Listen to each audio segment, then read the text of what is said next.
بسم الله الرحمن الرحيم. Firman Allah Ta'ala, Ya ayyuhan nasu antumul fuqara'u ila Allah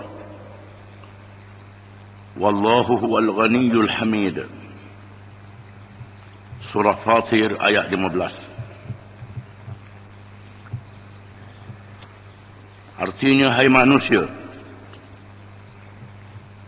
kamulah yang berkehendak kepada Allah, dan Allah dialah yang maha kaya, tidak berhajat kepada sesuatu lagi maha terpuji. Ayat ini mengingatkan seluruh manusia bahawa mereka adalah makhluk yang sangat berhajat kepada Allah. Tidak boleh bersendiri dalam kehidupan ini. Kalau Allah Ta'ala tidak jadikan mereka, mereka tidak ada. Kalau Allah Ta'ala tidak beri nyawa, mereka tak boleh hidup. Kalau Allah Ta'ala tak beri akal fikiran, mereka tidak boleh berfikir. Kalau Allah Ta'ala tidak memberi panca indera yang boleh mendengar, melihat, merasa, bercakap, mereka tak boleh itu semua. Kalau Allah Ta'ala tak beri rezeki, mereka tak boleh hidup. Menunjukkan bahawa mereka adalah makhluk yang sangat berhajat kepada Allah. Dan Allah itu Tuhan yang maha kaya, yang tidak berhajat pada yang lain. Dan Allah itu sangat terpuji, sehingga tidak terhingga kepujiannya. Firman Allah Ta'ala, Wallahul ghani wa antumul fuqara wa in tatawallaw yastabdil qauman ghairakum thumma la yakunu amsalakum. Surah Muhammad ayat 38. Artinya, dan Allah lah yang maha kaya, sedangkan kamu orang yang berkehendak kepadanya. Dan jika kamu berpaling, nescaya dia akan mengganti kamu dengan kaum yang lain, dan mereka tidak akan seperti kamu. Ayat ini ditujukan pada awalnya kepada orang-orang Arab yang bersama dengan Nabi SAW setelah mereka beriman. Mereka minta supaya memberi derma, menyumbangkan harta benda mereka bagi berjihad untuk memenangkan agama Allah, supaya agama Allah itu memerintah di atas muka bumi. Di sana banyak orang-orang yang bakhil, yang kedekut, tidak mahu menyumbangkan harta bendanya kepada jihad fisabilillah. Dalam ayat yang lain Allah Ta'ala berfirman, Wa anfiqu fi sabilillah wa la tulqu bi aydikum ila tahlukah wa ahsinu innallaha yuhibbul muhsinin. Dan berbelanjalah kamu pada jalan Allah.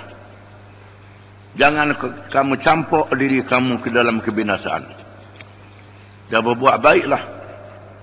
Sesungguhnya Allah mengasihi orang-orang yang berbuat baik, iaitu berbuat baik kepada agama Allah dengan menyumbangkan harta benda mereka.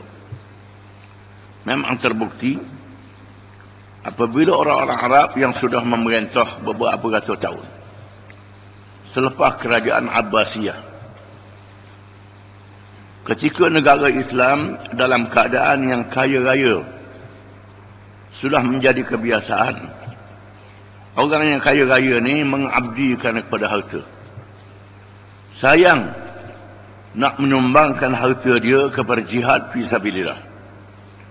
Kan dia merasakan menyumbang harta fisabilillah ini menaikkan orang lain jadi pemimpin, jadi ketua, jadi pemerintah dan sebagainya, maka Allah menukar kaum yang lain sebagaimana yang disebut dalam ayat ini. Allah Ta'ala ganti dengan bangsa Kurdis yang melahirkan Salahuddin Al-Ayyubi. Sultan Salahuddin berbangsa Kurdi, bukan berbangsa Arab, yang telah berjaya memimpin umat Islam membebaskan Palestin dan Baitul Maqdis daripada penaklukan tentera salib. Bahkan ketika orang Islam dilanda oleh kaum Tatar yang menjatuhkan Baghdad, Allah Ta'ala mengganti kerajaan Mamalik, iaitulah bekas hamba yang menjadi raja di Mesir, yang memimpin orang Islam mengalahkan kaum Tatar. Dan begitulah Allah Ta'ala tukar orang Turki pula mengambil alih pemerintahan apabila bangsa yang menganut Islam pada awalnya kedekut dan penakut. Begitulah juga orang Melayu pun, kalau kedekut, penakut untuk berjuang Islam, Allah Ta'ala akan tukar kaum lain yang mengambil alih untuk menegakkan Islam. Islam tidak mati sekali-kali. Ini makna ayat yang kita baca ni. Kerana Allah Ta'ala maha berkuasa, Allah Ta'ala maha kaya daripada segala makhluknya. Hari ini kita melihat orang-orang Eropah, orang putih yang mula menganut Islam berduyun-duyun, sehingga England dikatakan dalam masa 4-5 tahun 500,000 orang masuk Islam. 500,000 orang masuk Islam, separuh rakyat negeri Terengganu. Ini satu perubahan. Tidak mustahil kaum yang lain akan mengambil alih Islam ini. Jangan duduk berasa Melayu ni Islam, Islam tu Melayu, Melayu tu Islam, tapi tak beramal dengan Islam, tak berjuang untuk menegakkan Islam, sayang ke harta benda nak menegakkan agama Allah. Maka Allah Ta'ala maha kaya. Allah Ta'ala tak berhajat padamu. Kalau mu berasa kelorek kedekut sangat, maka Allah akan tukar kaum yang lain. Firman Allah Ta'ala, ma ashhadtuhum khalqas samawati wal ard wala khalqa anfusihim wa ma kuntum muttakhidal mudillin aduda. Suratul Kahfi ayat 51. Artinya, aku tidak menghadirkan mereka yang iblis dan anak cucunya untuk menyaksikan penciptaan langit dan bumi, dan tidak pula penciptaan mereka sendiri, dan tidaklah aku mengambil orang-orang yang sesat itu sebagai penolong.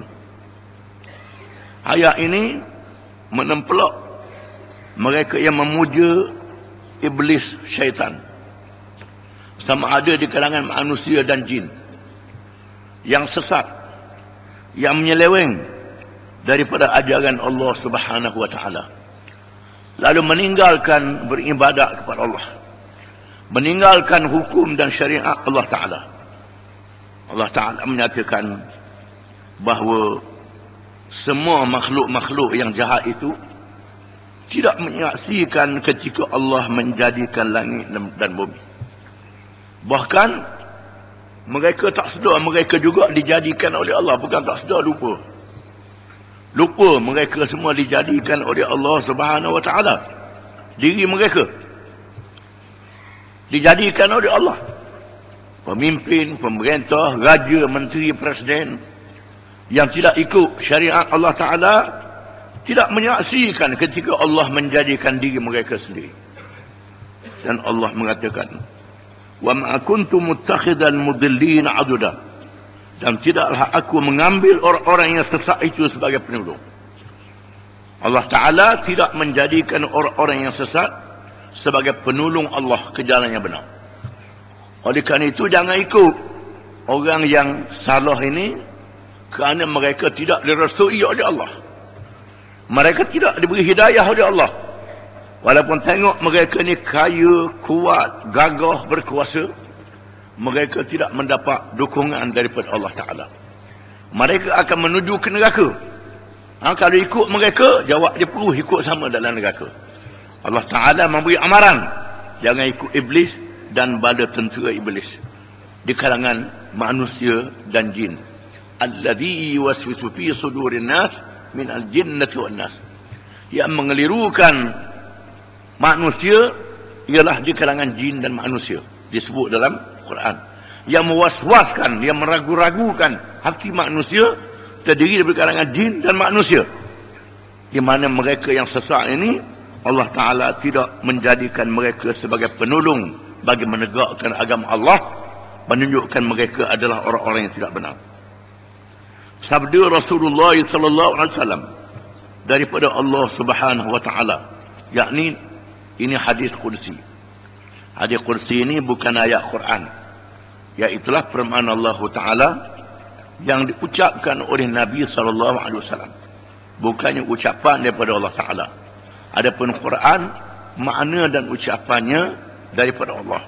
Hadis kursi, di mana maknanya daripada Allah, ucapannya daripada Nabi sallallahu alaihi wasallam. Ya ibadi, law anna awwalakum wa akhirakum wa insakum wa jinnakum kanu ala atqa qalbi rajulin wahidin minkum ma zada dhalika fi mulki shay'a. Ya ibadi, law anna awwalakum wa akhirakum wa insakum wa jinnakum kanu ala afjari qalbi rajulin wahidin minkum ma naqasa dhalika fi mulki shay'a. Ya ibadi, law anna awwalakum wa akhirakum wa insakum wa jinnakum qamu fi sa'idin wahid fasa'aluni fa'a'taitu kulla insanin mas'alatah ma naqasa dhalika mimma 'indi illa kama yanqusul mikhyatu idza udkhila al-bahr. Al-hadis rawahu Muslim wa Ahmad.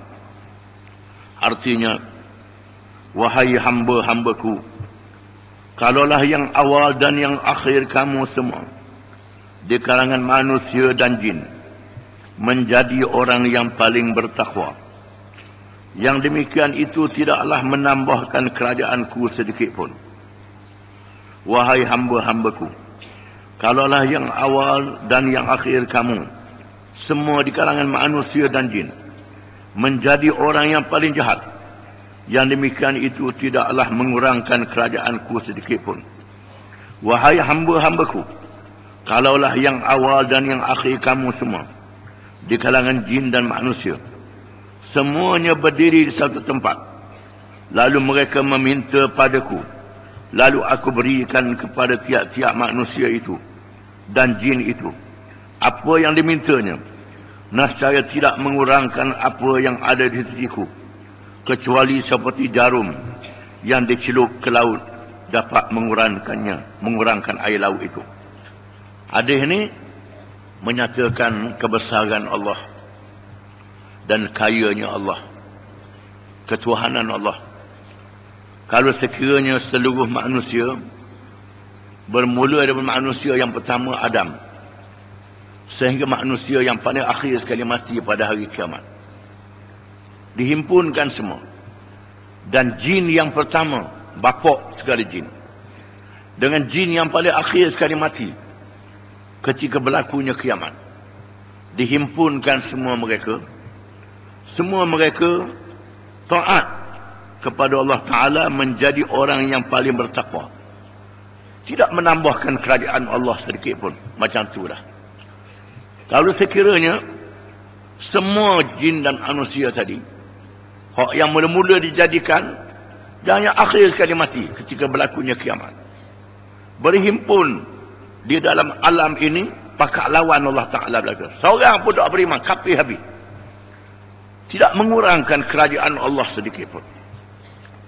Kalau sekiranya manusia yang pertama dan jin yang pertama dijadikan dan yang paling akhir sekali mati, berhimpun di satu tempat, berdoa kepada Allah Ta'ala, mintalah apa pun, nak minta kaya ke minta apa sekalipun, Allah Ta'ala beri tiap-tiap orang, tiap-tiap satu jin dan manusia, seorang pun tak ditolak. Dia beri semua, nak apa, harta ke apa, kalau Allah Ta'ala beri, tidak mengurangkan apa yang ada di sisi Allah, seperti dicelupkan jarum ke dalam lautan yang luas. Celup jarum adalah gelas pun tak kuat air. Ini celup jarum dalam lautan yang luas. Tidak mengurangkan air. Itulah yang ada di sisi Allah Subhanahu Wa Taala.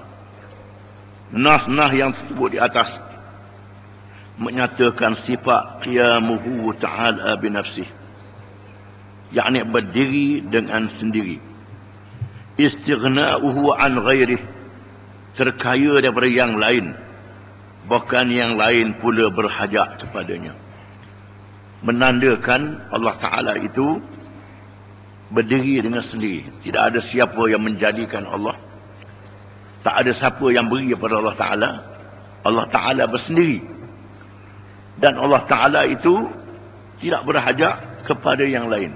Yang lain berhajat kepada Allah Ta'ala. Ini salah satu dari sifat yang wajib bagi Allah Ta'ala. Yang kita baca juga dalam ayat kursi, Allahu la ilaha illa huwal hayyul qayyum. Allah yang tidak ada Tuhan melainkan dia, Al-Hayyu yang maha hidup, Al-Qayyum yang berdiri dengan sendirinya, yang maha kaya, tidak berhajat kepada yang lain. Wallahu a'lam.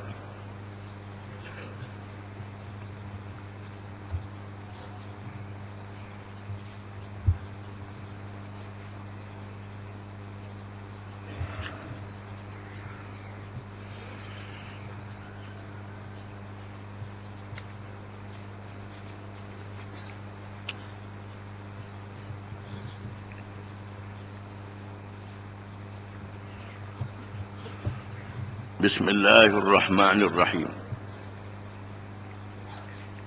Bab tahrim at-ta'dhib bin-nar fi kulli hayawanin hatta al-qumlati wa nahwiha. Hatta an-namlati, bukan qumlah ni, hatta an-namlati wa nahwiha. Bab pada menyatakan haram menyeksa binatang dengan api pada tiap-tiap kehidupan, termasuk manusia dan binatang, sehingga semut dan seumpamanya. Kita akan terangkan kemudian.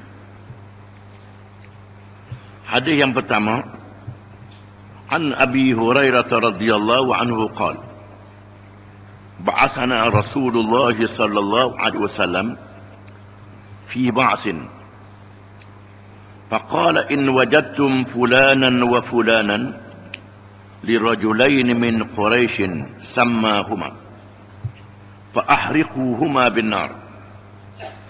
ثم قال رسول الله صلى الله عليه وسلم حين أردنا الخروج إني كنت أمرتكم أن تحرقوا فلانا وفلانا وإن النار لا يعذب بها إلا الله فإن وجدتهما فاقتلوا وإن وجدتموهما فاقتلوهم. Rawahul Bukhari. Maksudnya, dan daripada Abi Hurairah radhiyallahu an, katanya telah mengutus oleh Rasulullah sallallahu alaihi wasallam,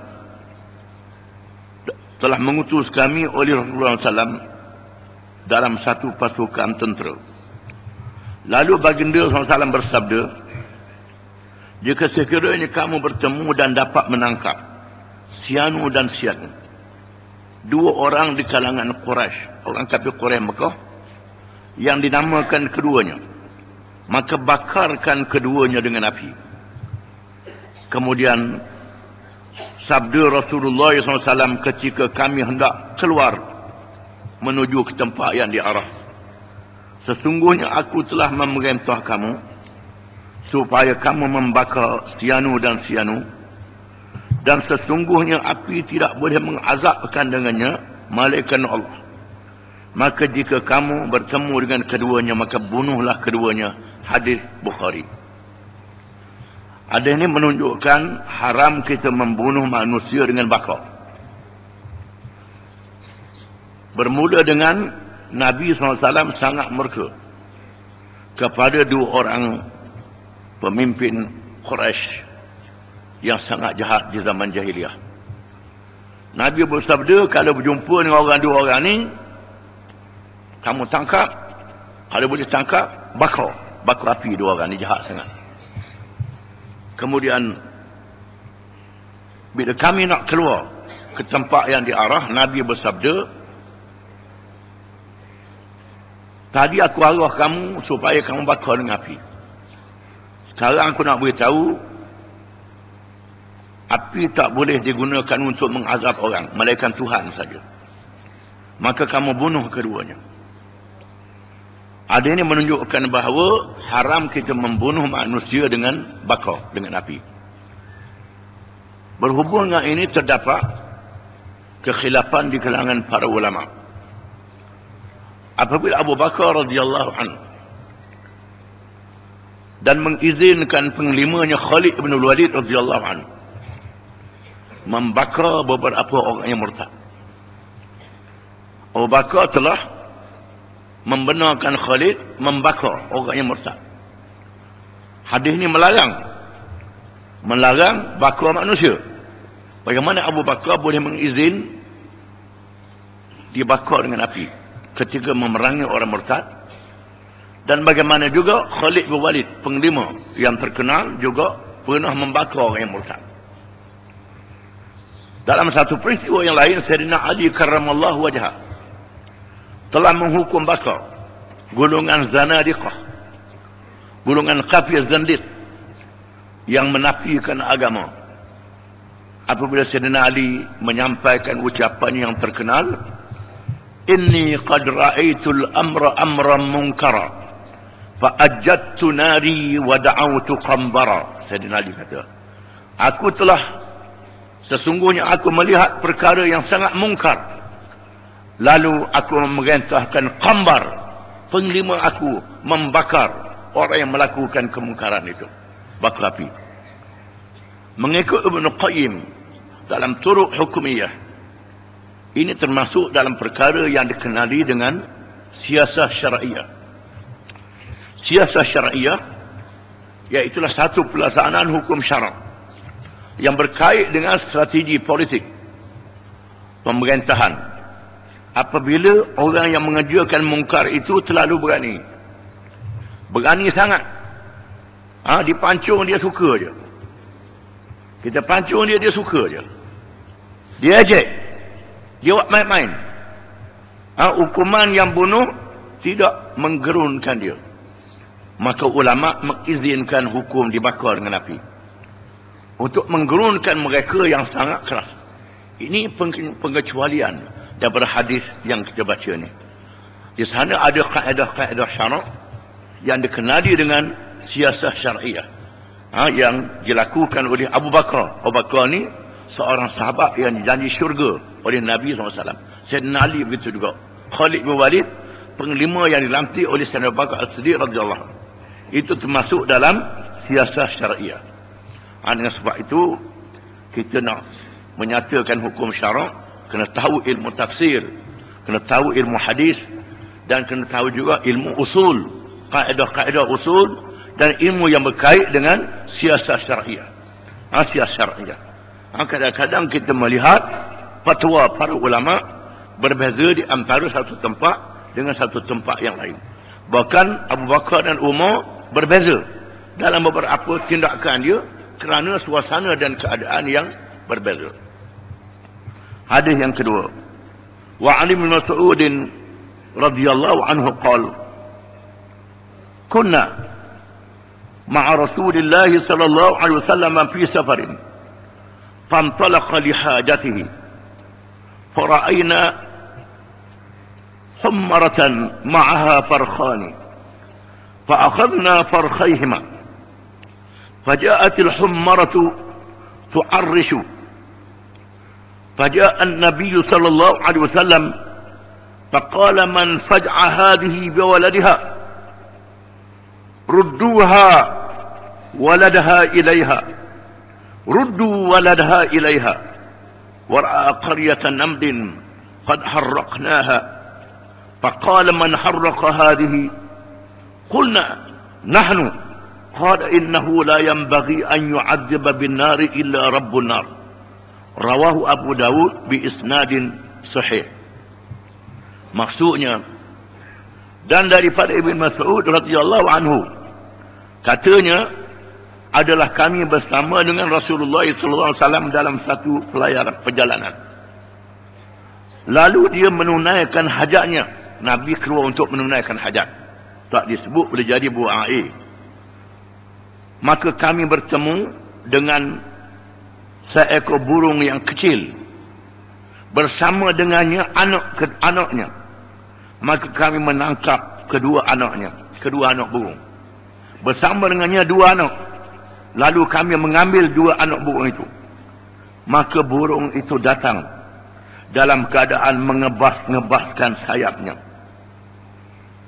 Maka datang Nabi SAW lalu bersabda, siapa yang mengacau burung, siapa yang mengacau anak kepada burung yang kecil ini, kembalikan kepadanya anaknya, Nabi kata. Dan dia melihat sarang semut yang telah kami bakarkan. Lalu Nabi bersabda, siapa yang membakar ini? Kami menjawab, kami yang membakar sarang semut ini. Sabdanya, sesungguhnya tidak saya mengazabkan dengan api malaikat Tuhan yang memiliki api. Hadis riwayat Abu Daud dengan sanad yang sahih. Hadis ini juga berhajat kepada penafsiran. Hadis yang pertama, bahagian yang pertama, mengharamkan kita kacau anak burung. Kacau anak burung ini diharamkan, tak boleh mengacau anak burung.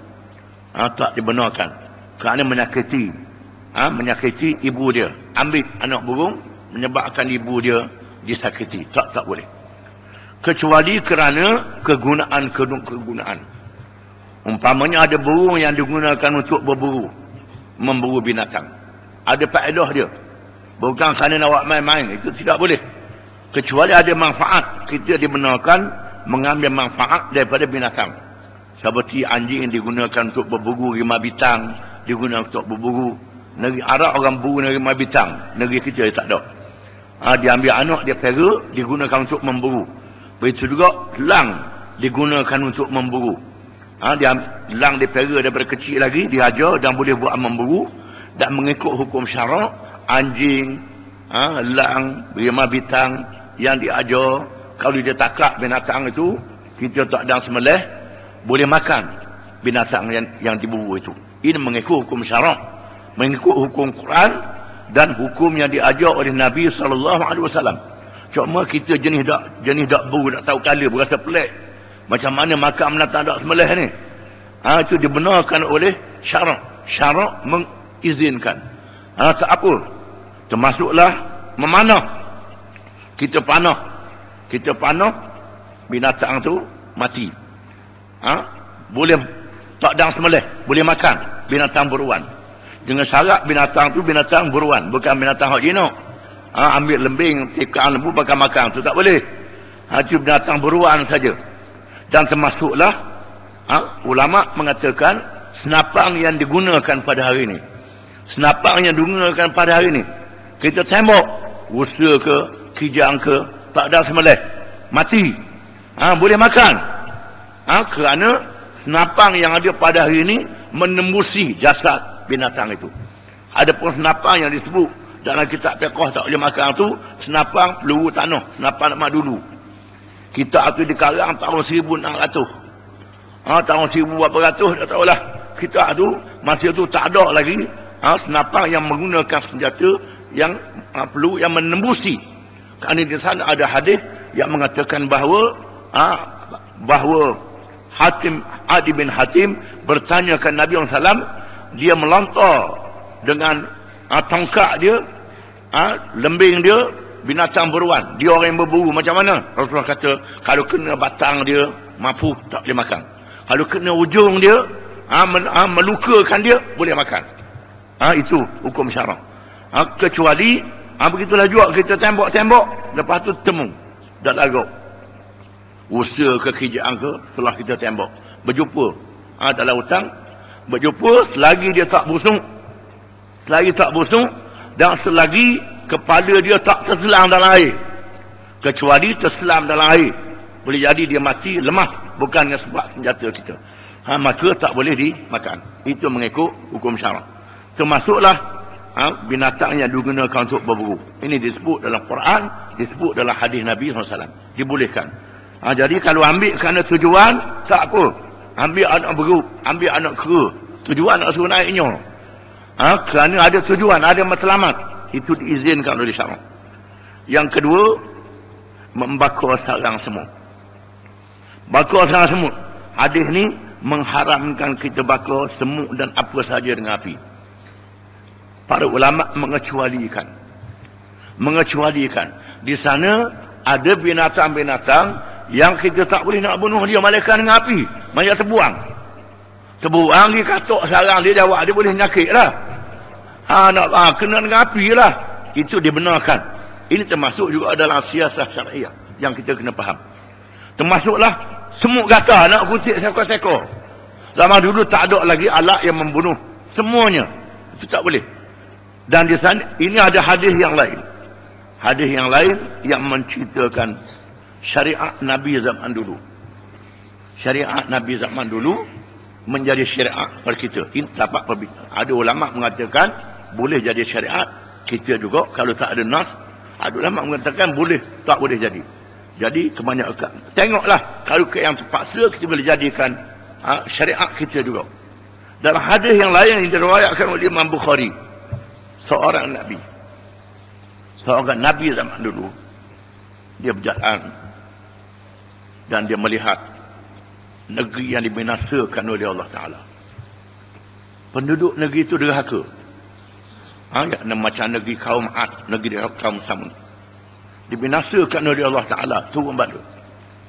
Lalu dia kata, ya Tuhanku, mengapalah dia bunuh habis?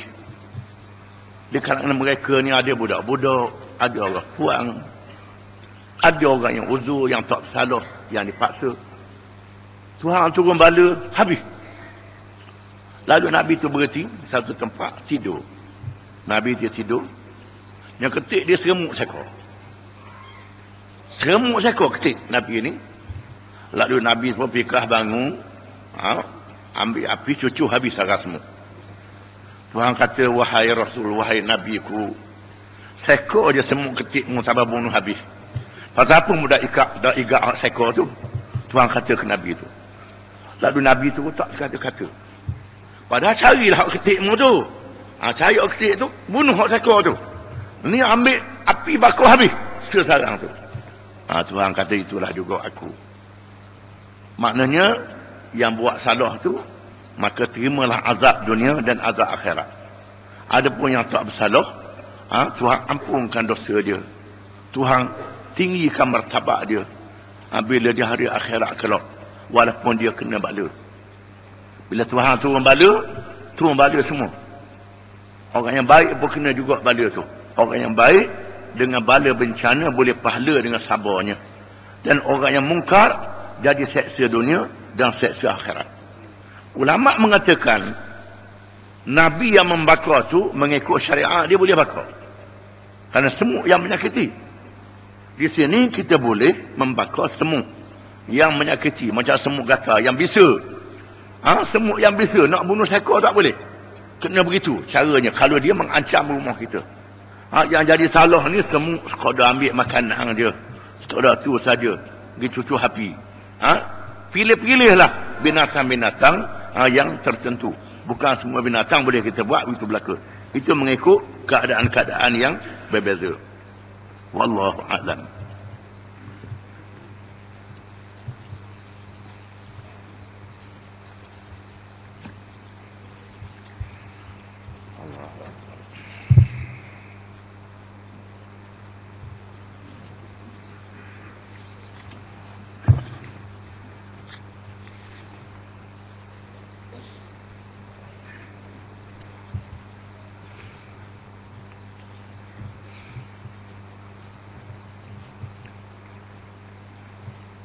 أعوذ بالله من الشيطان الرجيم ألم يأن للذين آمنوا أن تخشع قلوبهم لذكر الله وما نزل من الحق ولا يكونوا كالذين أوتوا الكتاب من قبل فطال عليهم الأمد فقست قلوبهم وكثير منهم فاسقون اعلموا أن الله يحيي الموتى بعد موتها قد بينا لكم الآيات لعلكم تعقلون.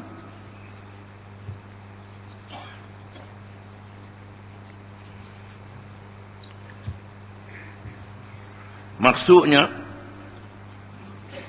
belum sampaikah lagi masanya bagi orang-orang yang beriman untuk khusyuk hati mereka mematuhi peringatan dan pengajaran Allah serta mematuhi kebenaran Al-Quran yang diturunkan kepada mereka. Dan janganlah pula mereka menjadi seperti orang-orang yang telah diberikan kitab sebelum mereka. Setelah lalu ke atas orang-orang itu masa yang panjang, maka hati mereka menjadi keras. Dan kebanyakan di antara mereka ialah orang-orang yang fasik, yakni durhaka. Ketahuilah kamu bahawa Allah menghidupkan bumi sesudah matinya. Sesungguhnya kami telah menjelaskan kepada kamu akan keterangan-keterangan dan bukti supaya kamu memahaminya.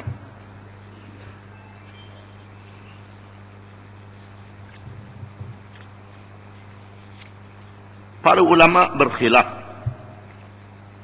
berhubung dengan sebab turunnya ayat-ayat ini. Ada kalangan ulama yang menyatakan ayat ini diturunkan kepada para sahabat radhiyallahu anhum supaya mereka tidak leka dan tidak lalai, terutamanya setelah Islam mendapat kemenangan di Madinah. Banyaklah harta-harta rampasan, ghanimah yang dibahagi-bahagikan kepada mereka. Ada yang boleh berniaga kerana modal besar. Ada yang mempunyai kebun-kebun yang luas kerana Madinah buminya subur. Pada suatu hari mereka bergurau senda dan bersuka di antara satu sama lain. Lalu Allah menurunkan ayat, Alam ya'ni lilladhina amanu an takhsha'a qulubuhum lidzikrillah wa ma nazala minal haqq. Adakah belum tiba kepada orang-orang yang beriman hati-hati mereka menjadi khusyuk, ingat kepada Allah dan apa yang Allah turunkan kepada mereka daripada perkara yang benar. Wala yakunu kalladzina utul kitaba min qabl.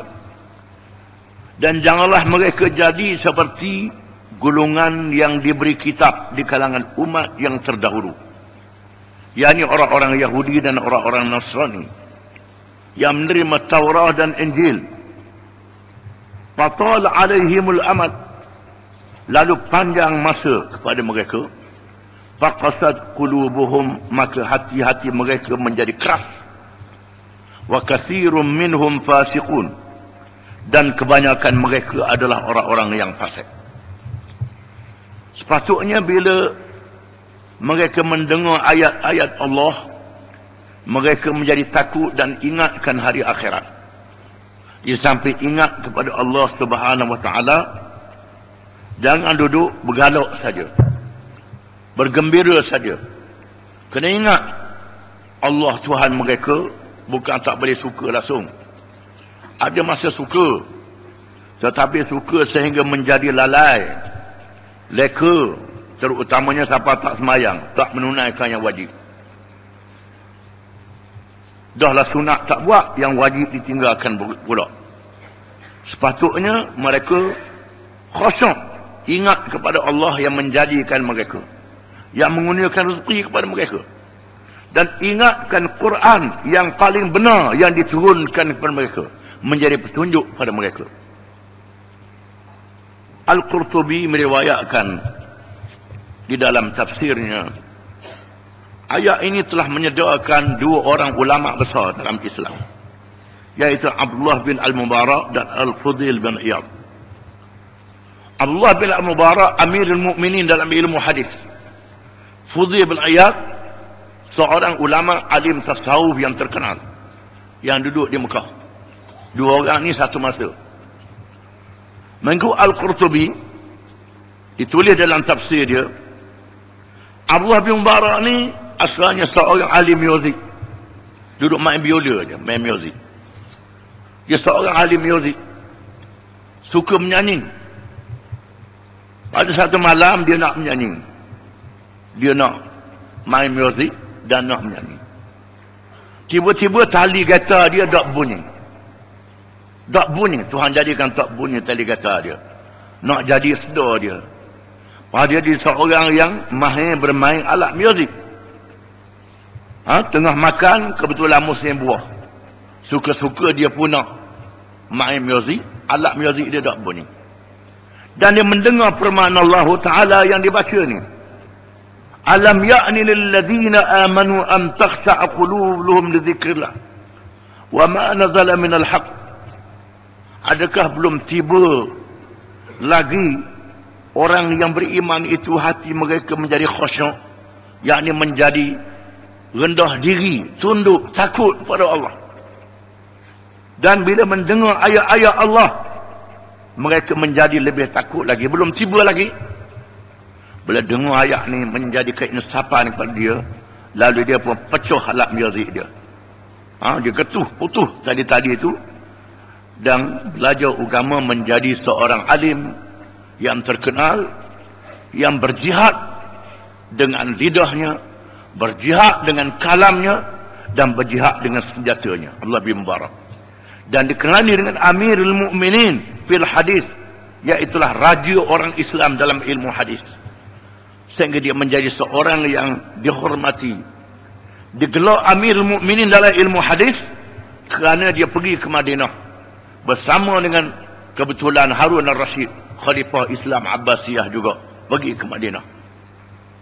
Tiba-tiba dia disambut lebih ramai daripada orang menyambut Khalifah Harun al-Rashid. Dan isteri Harun al-Rashid bertanya siapa yang mari itu, sehingga orang sambut dia lebih pada Harun al-Rashid.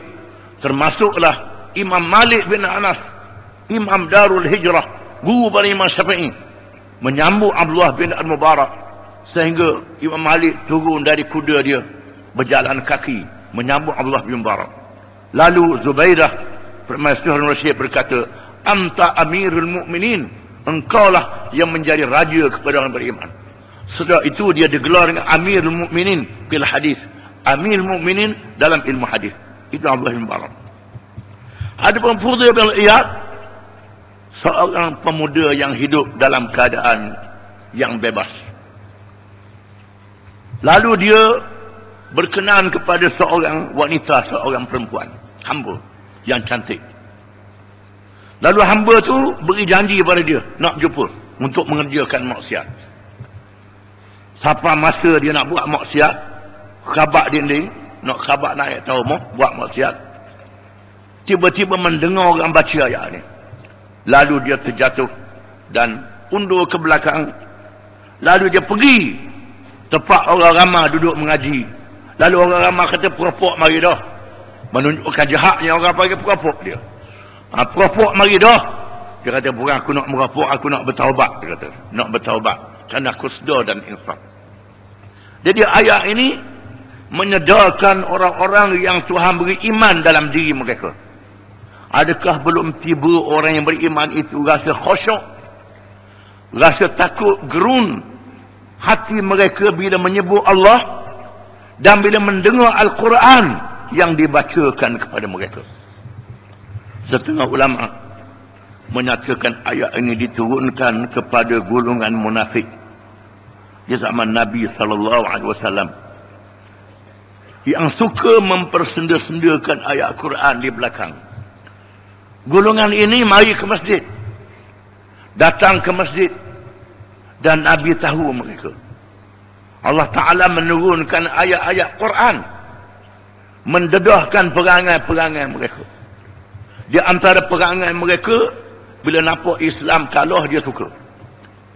Bila Islam menang, dia mari mengaku dialah orang Islam juga. Bila Islam kalah, dia suka dan pergi dia orang kafir, aku denganmu juga. Bila orang kafir kalah, dia melarikan diri bersama dengan Islam, kerana ingin mendapat habuan dunia semata-mata. Dan mereka ni datang ke masjid Nabi, dan Nabi tahu. Bila Sayyidina Umar minta nama, Nabi kata tak boleh beritahu kamu. Beritahu kamu mengutip seorang-seorang, tak boleh royak kamu. Yang tahunya Huzaifah. Huzaifah bin Yaman jauh. Huzaifah tak apa, dia sabar. Bila turun ayat Quran, wala tusalli ala ahadin minhum mata abada wala taqum ala qabrih. Kamu jangan semayang bila dia mati, jangan berdiri di kuburnya berdoa. Bila turun ayat ni, Nabi pun Nabi tak pergi bila orang munafik mati. Bila Nabi wafat, Sayyidina Umar tengok bila ada orang mati, Huzaifah pergi ke doa. Kalau Huzaifah pergi semayang, buat dia pergi semayang. Kalau Huzaifah tak ada, Sayyidina Umar pun tak pergi. Sayyidina Umar ambil begitu.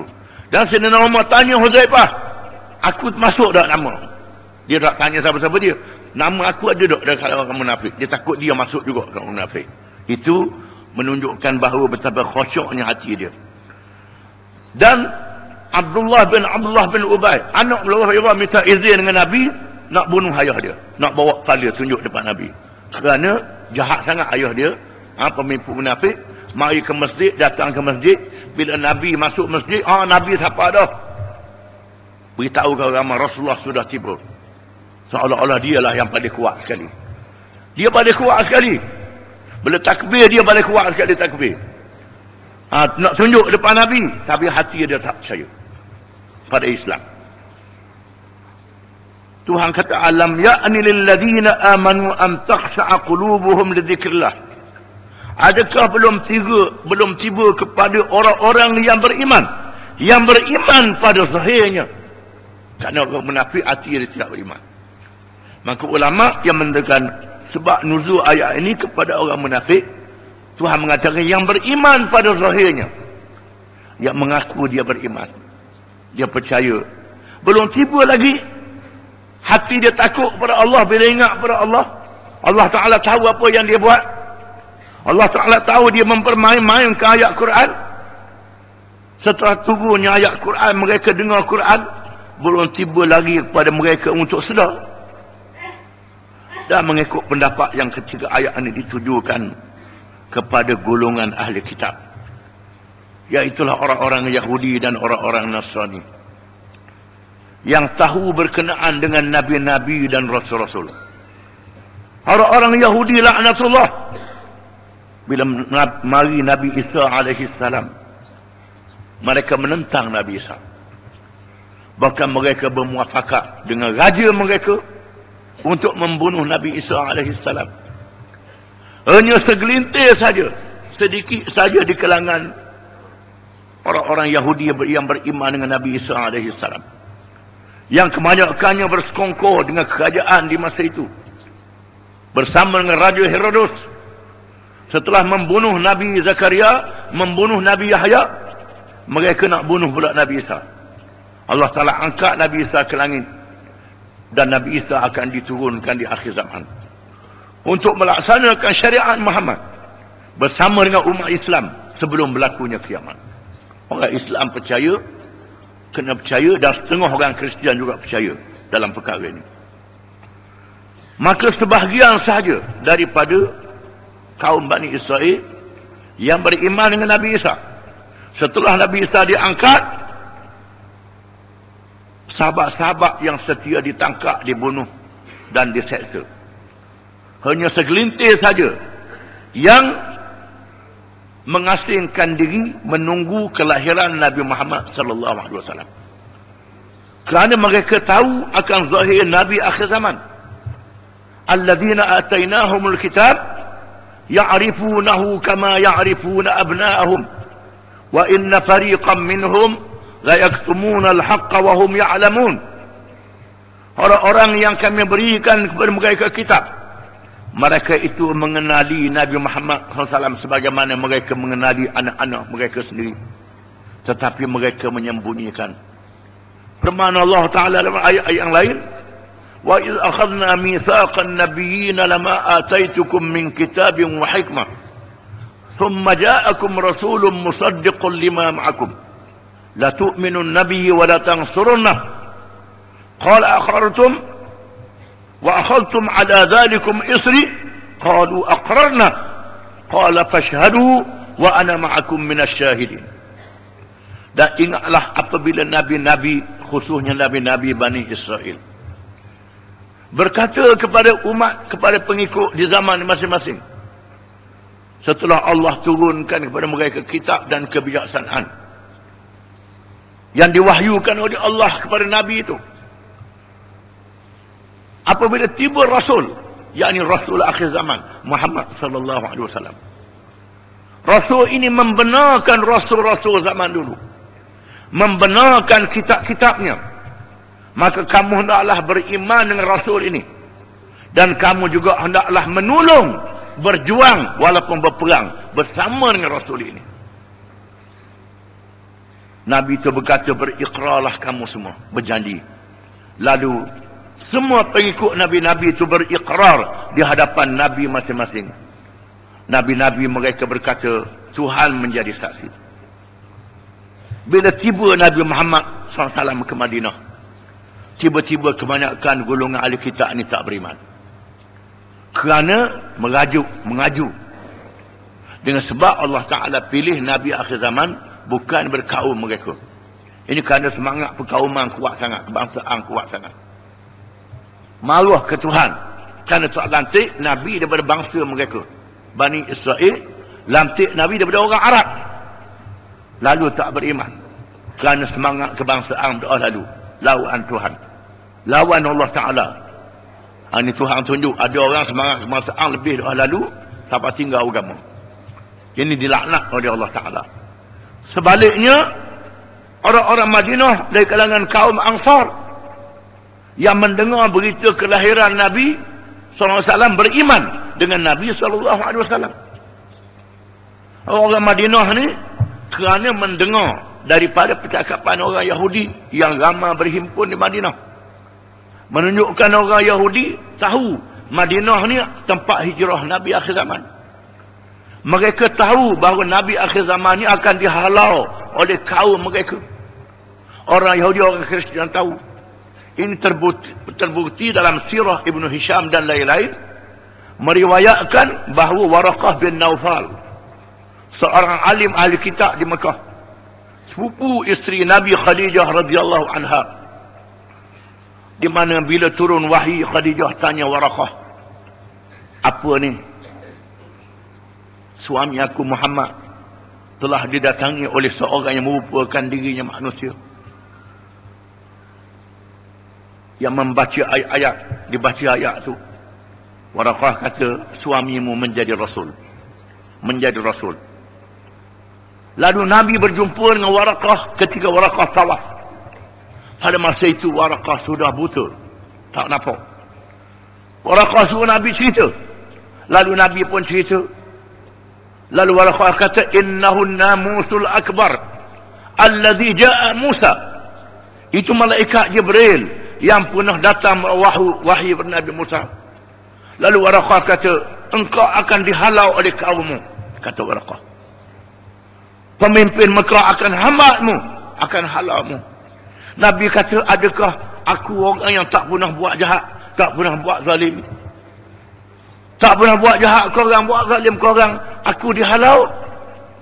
Kata Waraqah, itulah adat orang menjadi Rasul. Waraqah kata, kalau umur aku panjang, aku akan menolongmu, kata Waraqah.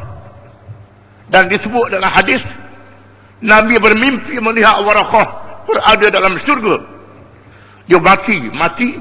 Dan Nabi kata, aku tengok Waraqah dalam syurga. Menurut Waraqah bin Naufal, adalah di antara orang yang pertama beriman dan mati. Adapun orang Yahudi ini ramai datang ke Madinah. Bila mereka melihat Madinah ni satu bumi yang subur di tengah padang pasir yang luas, padang pasir yang kelilingnya panas, tapi Madinah subur dengan buah-buahannya, sayur-sayurannya, dengan airnya yang banyak, luar biasa di tengah padang pasir yang terlalu panas, menandakan bumi yang berkat. Inilah tempat hijrah Nabi akhir zaman.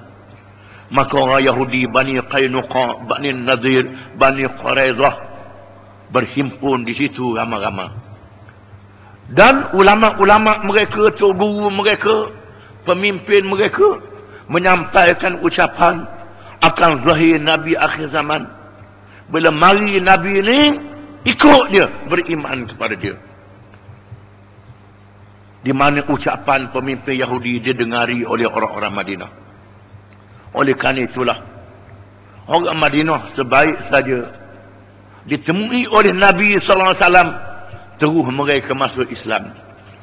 Dan mereka serah diri mereka, harta benda mereka, keluarga mereka, tanah air mereka, dia beri kepada Nabi SAW untuk menegakkan Islam. Sebaliknya, golongan Yahudi ahli kitab hanya sedikit saja yang beriman, kebanyakannya tak beriman. Maka Allah berfirman, alam ya'ni lilladzina amanu an takhsha'a qulubuhum li dzikrillah. Adakah belum tiba kepada orang-orang yang beriman, yang telah beriman dengan kitab-kitab yang terdahulu dan Nabi zaman dulu, hati mereka khusyuk, ingat kepada Allah. Wa ma nazala minal haq, dan apa yang Allah turunkan daripada perkara yang benar. Tak macam Najasyi, Raja Habasyah. Raja Habasyah, bila orang Islam berlindung di Habasyah, ketika Nabi belum berhijrah ke Madinah, Nabi suruh sahabat-sahabat dia berhijrah ke Habasyah. Nabi kata, ada negeri nama dia Habasyah, raja dia baik, dia tak Islam, Kristian, pergilah berhijrah. Lalu Nabi mengizinkan sahabat yang suruh sahabat-sahabat yang lemah, yang tak tahan menghadapi kezaliman di Mekah, berhijrah ke Habasyah. Ketika mereka sampai di Habasyah, kali yang pertama dan kali yang kedua, dua rombongan. Rombongan akhir dipimpin oleh Ja'far bin Abi Talib radhiyallahu anhu. Lalu diketahui oleh pemimpin Mekah, lalu pemimpin Mekah hantar Ammar bin As dan Suhail bin Amr, dua orang diplomat. Zaman sekarang diplomat lah orang yang boleh berunding dengan kerajaan asing. Maka Ammar bin As dan Suhail bin Amr pergi ke Habasyah, membawa hadiah-hadiah yang banyak, kerana Mekah menjadi pusat dagangan. Hadiah dari Rom ada, hadiah dari Parsi ada, dari China, India pun ada. Di Mekah semua ada. Dibawa hadiah dari Raja Habasyah untuk mengampu Raja Habasyah, supaya menghalau orang Islam yang berhijrah. Lalu Raja Habasyah panggil pemimpin, ketua orang Islam yang berhijrah tu, Ja'far bin Abi Talib. Raja Habasyah, aku nak dengar dulu apa dia ajarannya dia bawa. Lalu Ja'far menerangkan dia dulu, kami di Mekah dulu jahiliah, menyembah berhala, makan bangkai, bunuh orang, berzina, mengerjakan kemungkaran, maksiat, jahat. Allah mengutuskan Rasul kepada kami, mengajak kami beriman kepada Allah, meninggalkan maksiat, meninggalkan berzina, meninggalkan bangkai, meninggalkan benda yang keji. Kami beriman kepadanya. Tiba-tiba kaum kami menyeksa kami, menyebabkan kami berhijrah di sini. Lalu Raja Habasyah kata, sila baca apa-apa ayat yang diturunkan kepada Nabi-Mu. Lalu Ja'far membaca ayat Quran. Bila Raja Habasyah mendengar ayat Quran, hatinya khusyuk dan menangis. Dan dia memegang tongkat dan mengangkat. Ini terang dan nyata, macam kayu tongkat yang ada di hadapan aku ni. Aku nampak jelas. Ini terang dan nyata. Lalu dihalaunya Amr bin dan Suhaib bin Amr. Ambil balik hadiah-hadiahmu ini. Bila Raja Habasyah beriman, menyebabkan sebahagian menteri-menteri dan pembesarnya mengangkat senjata memberontak untuk menjatuhkan kerajaannya. Lalu dia mengarahkan orang Islam naik kapal, duduk di tengah laut. Kalau dengar kami menang, mari balik. Kalau dengar kami sudah mati, sila balik, lari cari negeri lain. Dan Nabi mendoakan kemenangan kepada Raja Habasyah. Dan Raja Habasyah selepasnya menerima surat daripada Nabi SAW dan menjawab suratnya. Kalau sekiranya dia tidak menghadapi apa masalah dalam negeri dia, dia sanggup datang ke Madinah bertemu Nabi walaupun berjalan kaki. Sebab itu. Dan dia telah wafat. Raja Habasyah ni wafat, meninggal dunia. Malaikat Jibril beritahu kepada Nabi bahawa saudaramu An-Najasyi telah meninggal dunia. Lalu Nabi bersabda, bangun, kita sembahyang untuk saudara kita Najasyi yang telah meninggal dunia. Maka disyariatkan sembahyang gaib di dalam Islam untuk orang yang jauh. Kita sembahyang gaib untuk orang mati. Kerana Nabi bersembahyang gaib untuk Najasyi. Menandakan bahawa di sana ada kalangan ahli kitab yang khusyuk mendengar ayat-ayat Quran. Lalu mereka beriman, percaya kepada Allah. Bukan saja zaman dulu, termasuk di zaman sekarang pun. Mereka beriman. Di kalangan orang Yahudi ada yang beriman, masuk Islam. Di kalangan Yahudi, di kalangan Kristian, ada yang beriman, masuk Islam. Di sini menunjukkan bahawa tak jadi salah orang kafir baca Quran. Dengan harapan dia baca, dia masuk Islam. Kalau tak bagi dia baca, macam mana dia nak tahu? Ini belum apa-apa, fatwa mufti, fatwa apa, macam-macam orang kafir tak boleh baca Quran. Ini tolong, tak baca. Sirah, tak baca. Dengan cara menyuluh. Ini kena faham. Kena faham. Banyak orang kafir masuk Islam. 2 orang padri datang ke Madinah. Melihat Madinah ada tanda hijrah Nabi. Lalu padri itu bertemu dengan Nabi SAW, 2 padri. Lalu dia tanya kepada Nabi, apakah saksi yang paling besar di sisi Allah? Lalu Allah menurunkan ayat, syahidallahu annahu la ilaha illa huwa wal malaikatu wa ulul ilmi qa'iman bil qist la ilaha illa huwal azizul hakim inna ad-dina 'indallahi al-islam. Allah menjadi saksi bahawa tidak ada Tuhan yang sebenar malaikat dia. Dan menjadi saksi bahawa tidak ada Tuhan malaikat Allah itu oleh malaikat-malaikat dan ahli-ahli ilmu. Termasuklah ulama-ulama ahli kitab. Menyebabkan sesungguhnya agama di sisi Allah ialah Islam. Lalu 2 padri ini mengucap 2 kalimah syahadah. Dan hari ini yang paling akhir di Kanada. Di Kanada baru tahun lepas, seorang pengembang agama Kristian yang membaca kitab Taurat, membaca kitab Injil dan membaca terjemahan Quran. Dia baca terjemahan Quran, dia tak tahu bahasa Arab. Dia baca Taurat, ini cerita manusia buat. Baca kitab Injil, ini cerita manusia dah reka dah buat. Menceritakan manusia, cerita hak manusia, bukan lagi kitab Allah. Bila dia baca Quran, terjemahan dalam bahasa Inggeris, Quran adalah ucapan Allah Ta'ala, bukannya cakap-cakap manusia. Menyebabkan dia masuk Islam. Masuk Islam menunjukkan bahawa ada kalangan ahli kitab yang khusyuk hati mereka, macam ayat ni kata, lidzikrillah, kerana ingatkan Allah, wa ma nazala minal haq, dan apa yang Allah Ta'ala turun daripada perkara yang benar.